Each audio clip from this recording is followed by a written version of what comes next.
B smart അബാക്കസിന്റെ നേതൃത്വത്തിൽ സംസ്ഥാനതല abacus പരീക്ഷയിൽ മികച്ച വിജയം നേടിയ വിദ്യാർത്ഥികളെ അനുമോദിച്ചു. പറവൂരിൽ നടന്ന അനുമോദന ചടങ്ങ് പ്രതിപക്ഷ നേതാവ് വി ഡി സതീശൻ ഉദ്ഘാടനം ചെയ്തു. ബി സ്മാർട്ട് അബാക്കസിന്റെ നേതൃത്വത്തിൽ സംസ്ഥാനതല അബാക്കസ് പരീക്ഷയിൽ മികച്ച വിജയം നേടിയ വിദ്യാർത്ഥികൾക്കുള്ള അനുമോദനവും അവാർഡ് വിതരണവും പ്രതിപക്ഷ നേതാവ് വി ഡി സതീശൻ നിർവഹിച്ചു. അത്ഭുതകരമായ വേഗതയാണ് അബാക്കസ് നിങ്ങൾക്ക് സമ്മാനിച്ചിട്ടുള്ളത്. അത്ഭുതകരമായ വേഗത. ഇതിപ്പോ വിദ്യാഭ്യാസ രംഗത്ത് മാത്രമല്ല, ട്രേഡിലും കോമേഴ്സിലും എല്ലാം അബാക്കസ് അപ്ലൈ ചെയ്ത് തുടങ്ങി. ഇപ്പോഴേ ഇത് പഠിച്ചാൽ, ഇതിന്റെ ബേസ് പഠിച്ചാൽ, അത് ഡെവലപ്പ് ചെയ്ത് പോയി കഴിഞ്ഞാൽ ഒരുപാട് സാധ്യതകൾ നിങ്ങളുടെ വിദ്യാഭ്യാസ ജീവിതത്തിലും അതിനുശേഷമുള്ള ജീവിതത്തിലും ഉണ്ടാകും. അപ്പോൾ ഇതൊരു മെത്തേഡാണ്.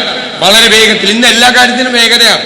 B smart abacus chairman Naushad Ali അധ്യക്ഷത വഹിച്ചു. നഗരസഭാ ചെയർപേഴ്സൺ ബീന ശശിധരൻ മുഖ്യ അതിഥിയായിരുന്നു. Paravur Lakshmi college principal NM Pearson മുഖ്യപ്രഭാഷണം നടത്തി. നഗരസഭാ vice chairman MJ Raju, Chittattukara panchayat abacus trainer KM Giji, retired headmaster KK Dasan, B smart abacus chief exam Halid Rahman, രക്ഷാകർത്തൃ പ്രതിനിധി PS Libitha, Kottoli panchayat abacus trainer Rajisha Sajeevlal എന്നിവർ സംസാരിച്ചു. പറവൂർ, ചിറ്റാറ്റുകര, കോട്ടോളി, എടവനക്കാട്, ഞാറക്കൽ, പള്ളിപ്പുറം, കുന്നുകര, നായരമ്പലം എന്നീ പഞ്ചായത്തുകൾ നിന്നുമായി ബി സ്മാർട്ടിൽ പഠിക്കുന്ന 150ഓളം വിദ്യാർത്ഥികളെയാണ് ചടങ്ങിൽ അനുമോദിച്ചത്. തൃശൂരിൽ വെച്ച് നടന്ന അബാക്കസ് സംസ്ഥാനതല പരീക്ഷയിൽ second runner-up and rainbow junior abacus ചാമ്പ്യനുമായ ചിറ്റാറ്റുകര ബി സ്മാർട്ട് അബാക്കസ് സെന്ററിൽ ട്രെയിനർ KM ജിജിയുടെ പരിശീലനത്തിലുള്ള യദുശങ്കർ രാജ്, അങ്കമാലി സെന്ററിലെ ട്രെയിനർ ആതിര ഷാജിയുടെ പരിശീലനത്തിലുള്ള category G junior champion Aravind Madhu എന്നീ വിദ്യാർത്ഥികളെ ചടങ്ങിൽ ആദരിച്ചു. B smart abacus chairman Naushad അലിയെ പ്രതിപക്ഷ നേതാവ് വി ഡി സതീശൻ പൊന്നാട അണിയിച്ച് ആദരിച്ചു. ACV news, north Paravur.